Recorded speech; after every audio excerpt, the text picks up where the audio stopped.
142.5%. இப்போ நமக்கு என்ன கொடுத்திருக்காங்க, பெர்சன்டேஜ்ல இருந்து டெசிமலுக்கு கன்வெர்ட் பண்ணணும்னா என்ன பண்ணணும், டிவைட் பை 100 போடணும். அப்புறம் டெசிமல்ல இருந்து பெர்சன்டேஜ் கன்வெர்ட் பண்ணணும்னா என்ன பண்ணணும், மல்டிப்ளை பை 100 போடணும். இப்போ 142% கொடுத்திருக்காங்க, 142.5 டிவைடட் பை 100. பாயிண்ட் எந்த சைடு மூவ் ஆகும், லெஃப்ட் சைடு 1 2.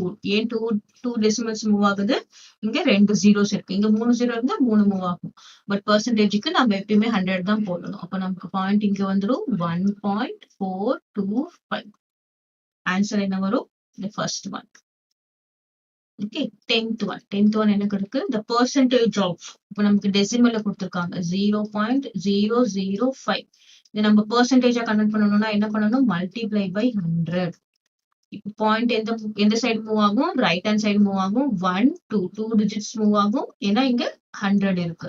இப்போ ஆன்சர் என்ன வரும் அப்படின்னு பாத்தீங்கன்னா, பாயிண்ட் இங்க வந்தாச்சு 0.5, முன்னாடி 0 போட்டுக்கலாம். 0.5 is your answer. 0.5 எங்க இருக்கு, 0.5% is your answer. So answer is third one. Next 11th one, the percentage of 4.7. again இங்க என்ன கொடுத்திருக்காங்க, டெசிமல்ல கொடுத்திருக்காங்க. இங்க நம்ம என்னவா கன்வெர்ட் பண்ணணும், பெர்சன்டேஜா கன்வெர்ட் பண்ணணும். சோ மல்டிப்ளை பண்றோம். இங்க 2 zeros இருக்கு, அப்போ டெசிமலுக்கு அப்புறம் 2 நம்பர்ஸ் இருக்கணும், 7 மட்டும் இருக்கு. நம்ம என்ன பண்ணிக்கிறோம், நம்ம ஒரு 0 போட்டுக்கிறோம் நம்மளுடைய கன்வீனியன்ட்காக. இப்போ என்ன ஆகும், இங்க மூவ் ஆகும்போது நமக்கு என்ன ஆன்சர் கிடைக்கும் அப்படின்னு பார்த்தோம்னா 470%. 470%. The fourth one is the answer.